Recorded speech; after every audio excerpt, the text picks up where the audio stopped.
Hi, welcome to Wild Woman Wednesdays. I'm Brianna, and I am here fulfilling what it is that I've committed to show up every Wednesday at 3 p.m. at PST to talk with you, to hear from you about different themes that are going on in my life. And this was inspired because a couple weeks ago, I was leading a transformational facilitation weekend, and I didn't use my phone once.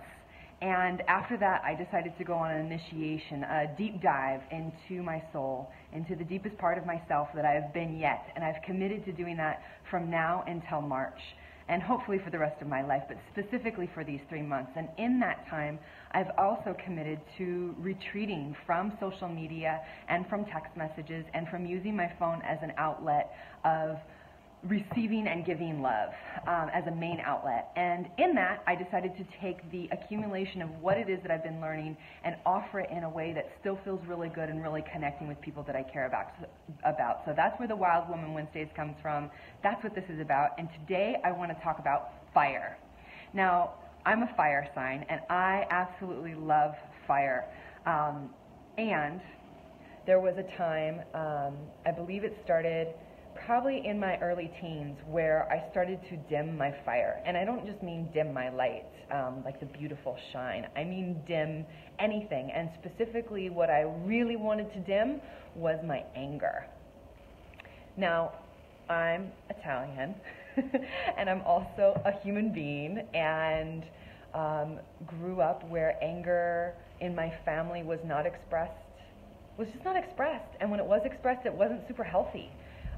It was scary, and it was scary for my dad, it was scary for my mom, and this is no blame, but just in the way that I have learned how to process anger in my life, I've always identified it as a scary emotion, that someone else, when they start to get angry, like, ooh, how do we solve this quickly, right? How do we come to resolution quickly?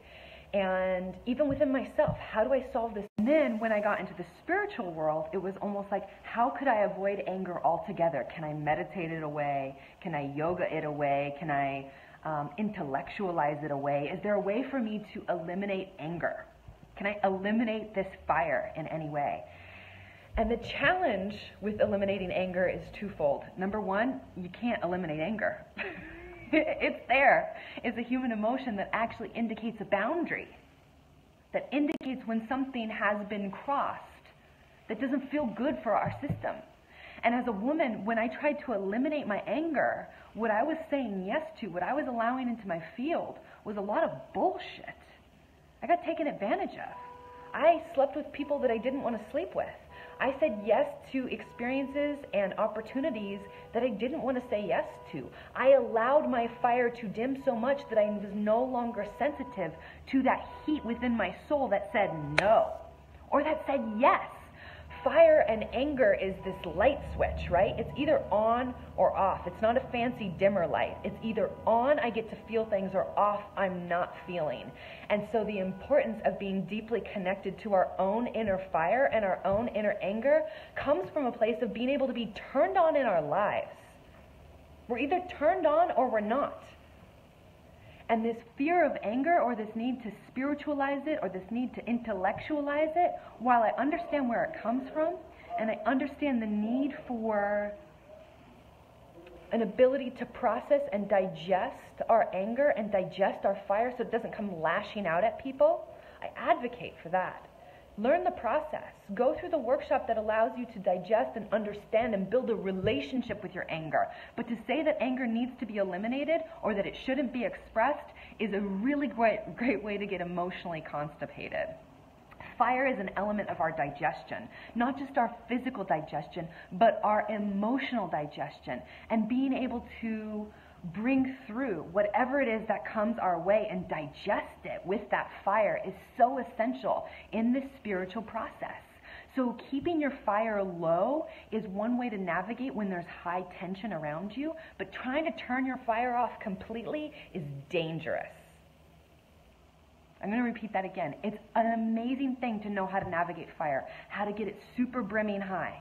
Make it really warm and hot for the people around you, right? Like, turn up that passion, turn up that fire, turn up that excitement, turn up that engagement, turn up the charisma.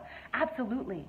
And then be able to lower it back down to, take a few logs off the fire, be able just to be those humming, beautiful embers that people can cook on and just warm their faces close next to. We want to be able to utilize fire in all of its expressions, but to put it out is to lose the light, is to lose the heat, is to lose the ability to really connect and to ultimately digest any emotional experience that comes our way.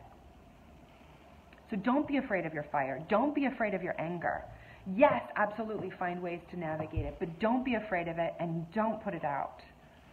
Keep your fire eternal, the one that lives in your heart, in your belly, in your womb, in your hara space for the men, that deep inner belly that allows you to feel your life. We need you. We need you turned on.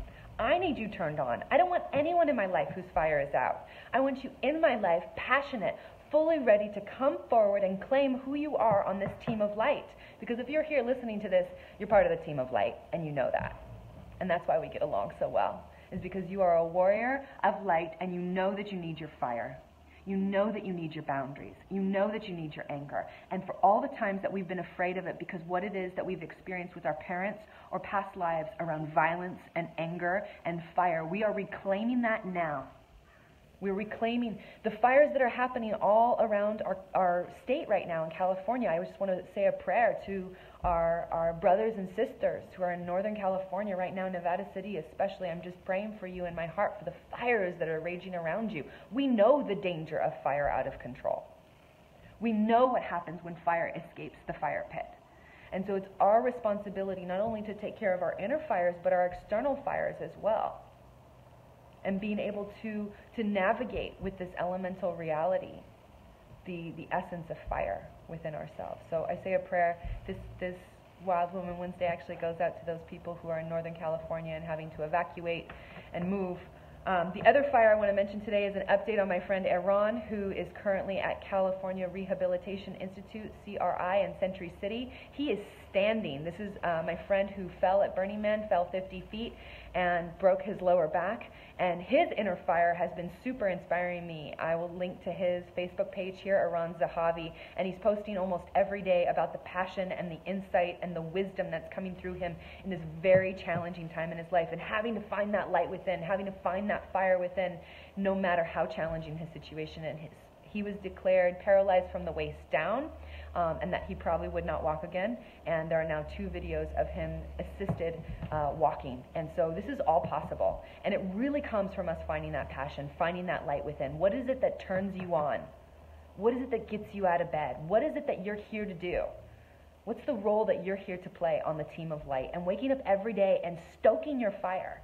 It's your responsibility to wake up and put some logs, put some dried leaves on that fire of your belly, of that fire of your heart every day.